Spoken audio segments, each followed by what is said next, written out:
election in Georgia yesterday. After Trump's election, the Republican Party, his party, 5-0. So the president feeling a little wind at his back.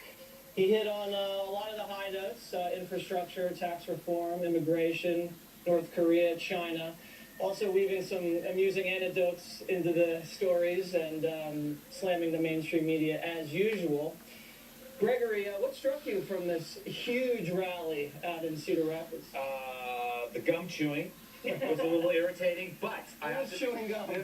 The nice woman behind him was chewing a lot of gum. But I have to say, this is a very interesting thing.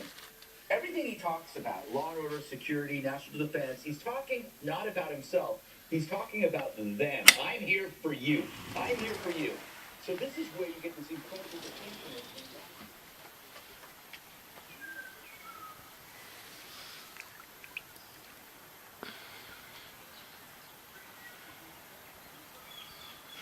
This is what they come for. Real vocal spread. And they're devoting all their energies. They're pouring millions into it. See, Georgia, they are Product placement. obsessed with Russia because their entire party line, their entire plank is get Trump. And meanwhile, he's just saying, this is what I'm going to do for you. This is what I'm going to do for you. When he says we're driving him crazy, that's what he's alluding to. And then he plays the Rolling Stones at the end, which is another nice little touch just to say, ah, ah, ah. Yeah, because the Rolling Stones, I don't believe, enjoy that. No. And you can't always get what you want, Nick. He pretty much did. He does. And he still does. Greg makes an interesting point, Dana. The president's connection with Trump Is that why he plays it? Very important, very emotional. I did wonder. Interesting that a Manhattan billionaire has such a great connection with regular, everyday citizens of middle America. I feel like the Democrats and the media wasn't have always a very there. hard time with that connection because they cannot break I think that that is a connection. thrush over and there. that connection continues to sustain this president even after all these slings and arrows. So it's been confounding for He's a not little just for missile-looking Democrats thrush and all the on his media, own, but and for Bertie the seems to be 17 gone. or 16 candidates that he talked about because he did the whole gamut tonight. I thought that She's flowing up what north. is refreshing about it, if you're a viewer or a fan or if you're just interested in politics, is that it's completely unfiltered. It is not scripted. This is all off the cuff. And he was able to give his viewpoints on the accomplishments that he thinks he's made so far. Nobody's going to forget what he was talking about. He did something else that I thought was really important tonight, and you haven't seen him do it before, like when the House was trying to pass health care.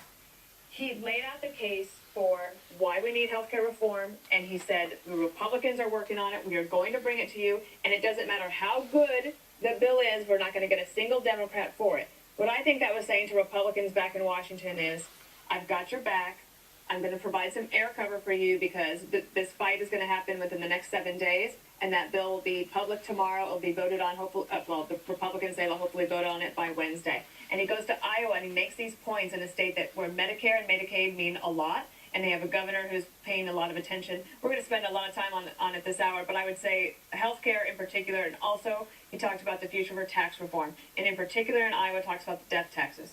So I thought for Republicans tonight, if you were looking for a reason to be supportive of President Trump, this was a good moment for him and for them. It was a good moment, and I think, the president has a tendency to sometimes go off on tangents at these rallies, but he did a little bit, but also seemed very disciplined when he talked about the substance of the policy agenda that he's pushing forward. Kimberly, assess how you believe the president's performance was tonight. I thought he did a fantastic job because you could tell that he was in a very good mood. He's very happy. He is euphoric after that big win because it was kind of like in your face, mainstream media, because they were all saying that Ossoff was going to win. And the sound that you heard of the flushing last night wasn't Greg, but it was the $27 million down the drain that the Democrats spent. Yes. Yeah, a lot of that didn't work out very well for them. So he's able to come off of that high to say, wait a second, this was supposed to be a referendum against me. It, in fact, was not. She took the lead last night and never looked back. So that, to me, is very positive in terms of the timing. It's very fortuitous because he was able to give this great speech in Iowa. You could tell that the crowd loved it. He was able to hit the high notes. He was talking about what a great builder he is. He reassured them about the wall. He brought up Otto Warmbier. Yep. All of the things that people want to hear, and to say, listen, I know there's a lot going on in the world, tremendous amount of strife. There's national security issues, etc. I'm going to do this. We're going to get it done. I made a promise to you. I'm not going to let you down. Sometimes people do want to be reassured, to at least believe that he is intending to do these things. And so when you look at the juxtaposition of of this high, coming off the big win, him coming out in front of a crowd that really enjoys his, company, then you have what? The Russia thing seems to pale in comparison, at least, tonight with this going on.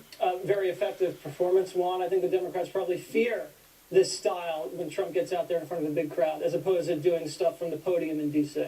Well, I think he needs to get out of D.C. It's not the Democrats who fear anything. In fact, I think he complained when Obama would do this. He'd say, why doesn't he go back and actually run the government instead of campaigning all the time?